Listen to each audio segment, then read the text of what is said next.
నమస్కారం అండి. నేను మీ రంజిత్ కుమార్ ద్వారా ముచ్చిక. మేము మన మెగాస్టార్ చిరంజీవి గారు నటించిన 'ఖైదీ నంబర్ 150' సినిమా ఉందండి కదండి.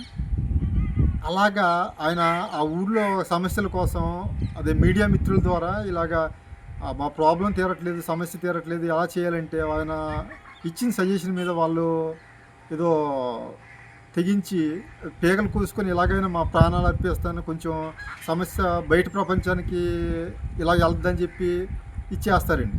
అలాగే మేము తెగించలేమండి, సాహసించలేము. అలాగే నిన్న మన ఏలూరు జిల్లా జంగారెడ్డి డివిజన్లో ఆర్డీఓ ఆఫీస్లో ఒక కంప్యూటర్ ఆపరేటర్ మీద భౌతికంగా కర్రతో దాడి చేశారటండి. మేము అలాగే దాడులకు కూడా భౌతికంగా సాహసించలేమండి. అంటే నేను చెప్పేది ఏంటంటే, మేము మా మా ప్రాబ్లంని ఇచ్చేయడానికి ఈ ప్లాట్ఫారంగా ఈ ఏంటది ఆమరణ నిరాహార దీక్షలు, నార్కోటిక్స్ టెస్టులు చేయాలని చెప్పి దరఖాస్తులు, అలాగే ఈ సోషల్ మీడియా ద్వారా ఇలాగ వైరల్ చేసి అధికారుల దృష్టికి వెళ్ళాలని చెప్పి ఈ విధంగా చేస్తాం. కానీ మేమైతే అంతవరకు సాహసించలేమండి. ఇప్పుడు 'ఖైదీ నంబరు 150' లాగా మేము చేయలేమండి. అలాగే భౌతిక దాడి ఆర్డీఓ ఆఫీస్లో ఆయన మీద కంప్యూటర్ ఆపరేటర్ మీద చేసిన భౌతిక దాడిలాగా నేను చేయనండి. అంటే నేను చెప్పేది ఏంటంటే, ఆయన ఎంత విసికి వేసారిపోతే ఆ విధంగా వీళ్ళు ఉండండి. ఇప్పుడు ఎవరో ఒకళ్ళిద్దరూ కక్ష కట్టి వెళ్ళొచ్చు, కానీ సాధారణంగా ఎవరు అంతవరకు వెళ్ళరండి. ఎంతో విసికి వేసారి మైండ్ సెట్ అప్సెట్ అయిపోయి ఇదైతే మాత్రం వెళ్తారండి. నేను కూడా గత 6 సంవత్సరాల నుంచి ఒక సమస్య మీద అన్ని ఆధారాలతో సహా తిరుగుతున్న సమస్యలు పట్టించుకోవట్లేదు అంటున్నాను కదండి. ఆమరణ నిరాహార దీక్షలు చేస్తున్నాం. అలాగే గూగుల్ అదే లొకేషన్ ట్రేస్ అవుట్ చేయండి అంటే, ఆ రోజు నేను 10 లక్షలు ఇవ్వాలని బ్లాక్మెయిల్ చేయాలని పోలీస్ స్టేషన్లో కేసు పెట్టారు కదా.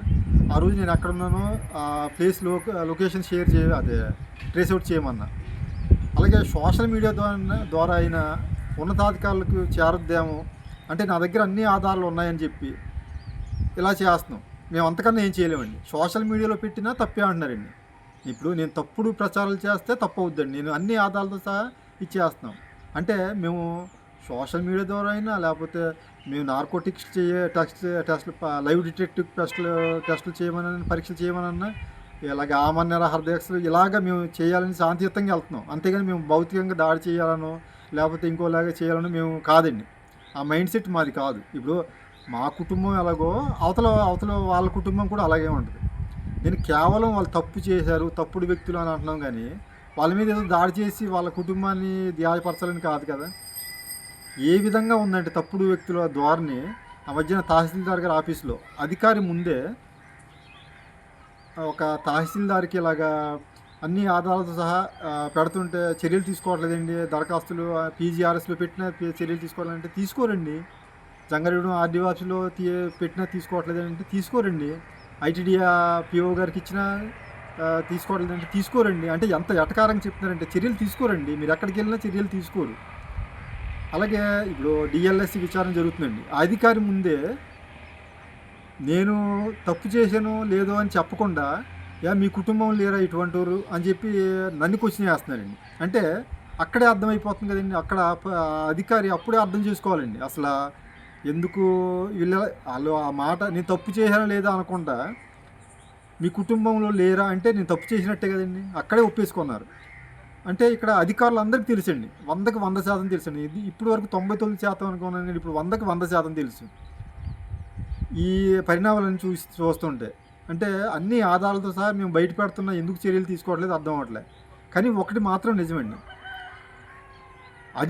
కొంతమంది అధికారులు వాళ్ళు తప్పుడు వ్యక్తుల్ని సమర్థిస్తూ వాళ్ళని వెనకేసుకొస్తున్నారు కదండి. ఈ అధికారులు బలైపోతారండి. అది ఏ రోజో ముందు త్వరలోనే అవుతారండి. అది మాకు సమాధానం చెప్పకపోవచ్చు, పై ఉన్నతాధికారులు చెప్పకపోవచ్చు, కోర్టుకు చెప్పాలి కదా. ఈ ఆధారాలన్నీ అందుకే ఎందుకు ఎటు తేల్చట్లేదు అనుకుంటున్నానండి. ఎందుకంటే అటు కానీ తేల్చారనుకోండి, నేను ఈ ఎవిడెన్స్ అన్నీ తీసుకెళ్ళి పైకి వెళ్తే ఈ అధికారి కూడా ఇది అవుతాడు కదా అని చెప్పి అందుకే ఎటు తేల్చట్లేదండి. వాళ్ళు ఉన్నంత వరకు ఇటు అవుతుందని. అంటే నేను ఈ వీడియో ద్వారా చెప్పేది ఏంటంటే, ఇప్పుడు కేవలం రెవెన్యూ అధికారుల మీదే దాడులు జరుగుతున్నాయండి ఎక్కువ శాతం. అంటే అందరి మీద కాదండి. ఇప్పుడు ఆ మధ్యన తహసీల్దార్ గారిని నిప్పండించి చంపేశారని చెప్పి అన్నారండి. అలాగే ఎక్కువ శాతం అక్కడక్కడ దాడులు జరుగుతున్నాయి.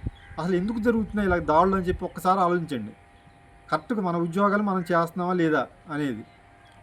ఇప్పుడు మీరు కరెక్ట్గా ఉంటే అలాగ పబ్లిక్ అనే వాళ్ళు మీ మీద రెగ్యులేషన్ తెచ్చి మీ మీద దాడులు చేయరు కదండి. అలాగే ఈ వీడియో ద్వారా నేను చెప్పేది, ఇక ముందైనా మేల్కొని ప్రతి ఒక్క అధికారి తమ తమ ఉద్యోగ బాధ్యతలను సక్రమంగా నిర్వర్తించాలని కోరుకుంటూ ఈ వీడియో చేస్తున్నాను. నమస్కారం.